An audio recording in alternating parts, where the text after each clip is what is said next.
กเลยอึ๊บอึ๊บอึ๊บอึ๊บอึ๊บอึ๊บ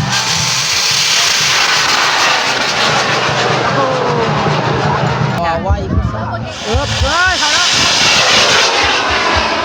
ล้วสบายดีทุกคนนี่เป็นบ้านเรือทองเนาะที่เขามาเบิ่งบังไฟเนาะ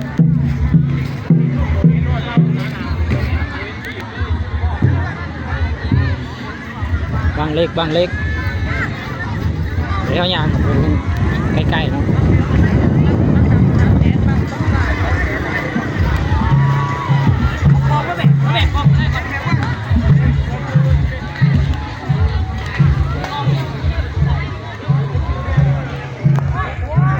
นี่กำลังขึ้นห่างมึงแย่งไฟอ่ะไปให้น่ะกองมึงว่าน่ะโอ้อะไรบ้าง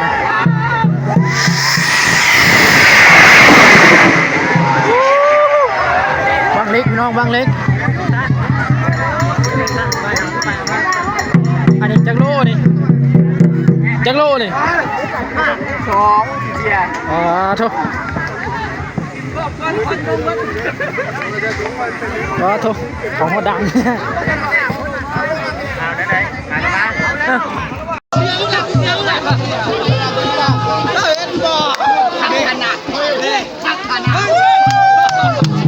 เจ้าของไปดีใจเนาะ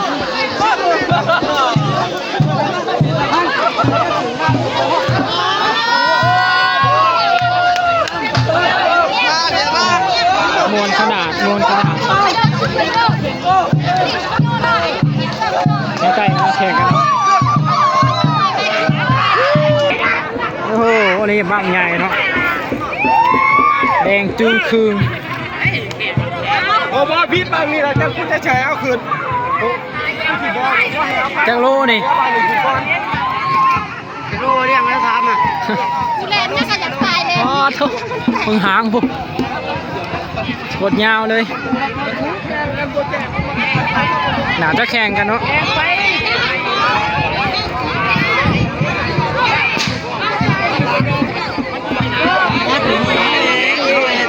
มันเป็นบังสีเขียวกำลังขึ้นห่าง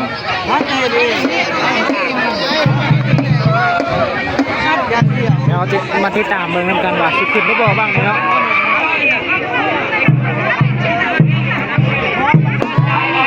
ตอนนี้ผมกำลังตกลงกันเรื่องแข่งกันเนาะมันมีแข่งจะบ้างมีแต่ซ้อมบ้างมันลงมาแล้วเดี๋ยวมาเบิ่งน้ำกันบัดเดี๋ยวแล้ว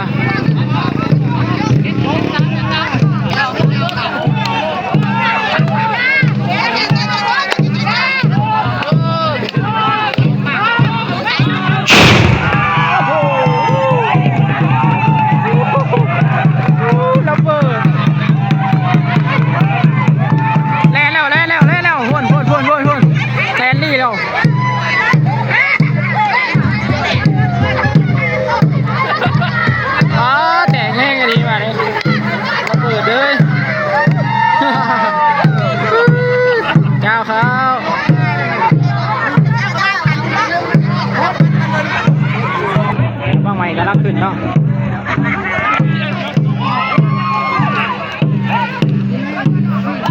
เอาแขกเนาะโอ้โหเต้นยาวเลยเต้นกัน2-3 คนเนาะ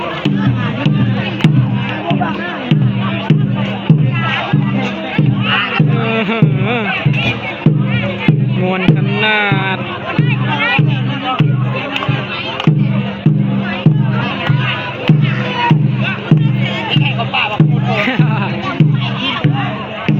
ตอนนี้มันก็นั่งขึ้นหางเนาะกี่แต่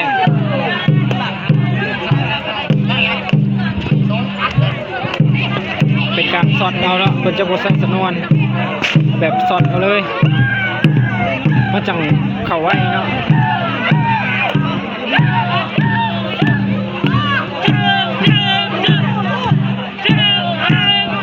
ไปแล้ว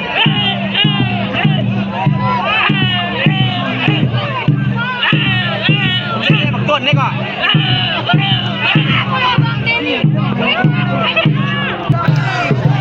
อนนี้เพิ่งกำลังเตรียมซอสเนาะรีก่อน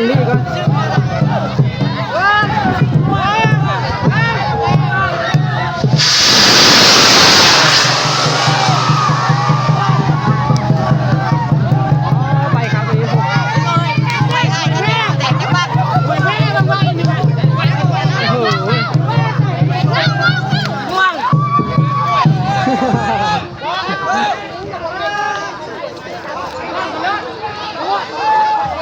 โอ้โหสองคนอาบน้ำสีต้มเลยแล้วบังไฟแตกกันที่นี่บังไฟแตกอาบน้ำสีต้มเลย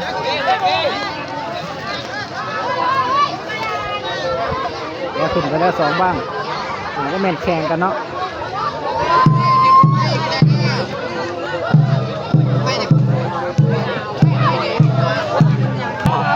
จับได้ก็เป็นเนาะมันดีดน้ำเสียงกองจับได้ก็เป็นเด็กกล้าแห้งเลยดิตอนนี้ยังไม่เข้าโอ้ดีถึงบ่เศร้าเนาะทางนั้นกับทางนั้นเป็นให้พะโลพะงานได้เหมือนเนาะเป็นหลอน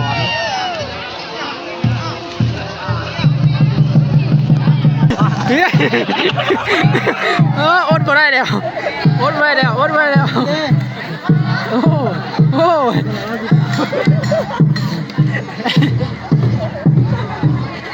ไปน้ำเลยไปจากเต้นไปน้ำเลยได้เมื่อกี้นี่ได้มันอดบ่ได้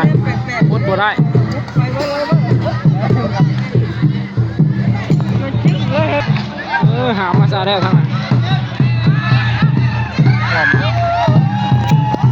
เตรียมจูดเลยมันมีกล้องใหม่บางเนาะ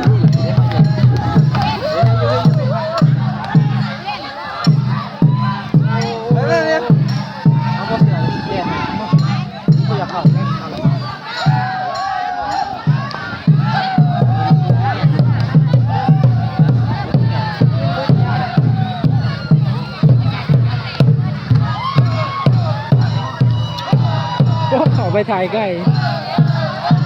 เตะ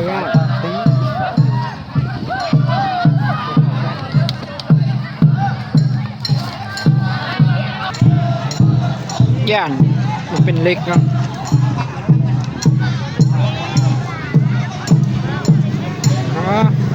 ซัมสิเต้นซัมสิเต้น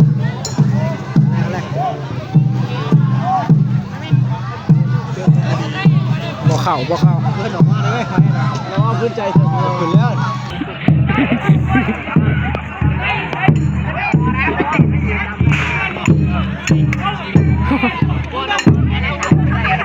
โฟกัสที่สุดครับควันแล้วไปแล้ว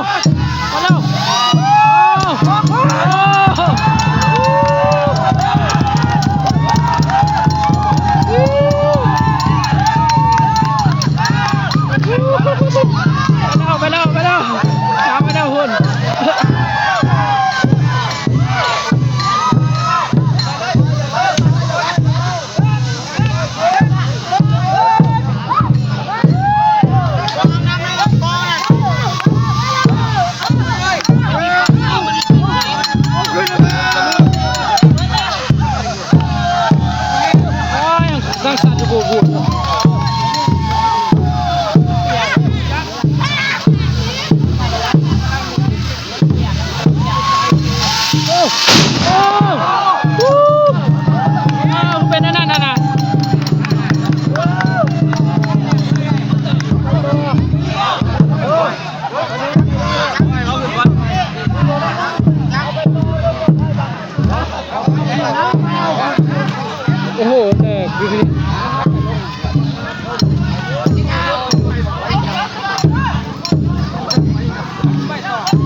มเลยเช็ดบาดเดียวเช็ดเอาอ๋อลงคักดีเลย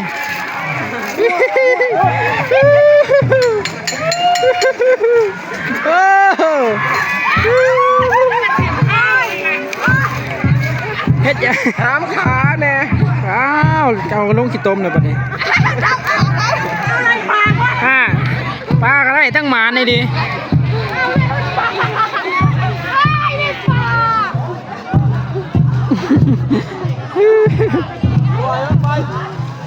คักขนาดมุมปลาพ่อเอ้า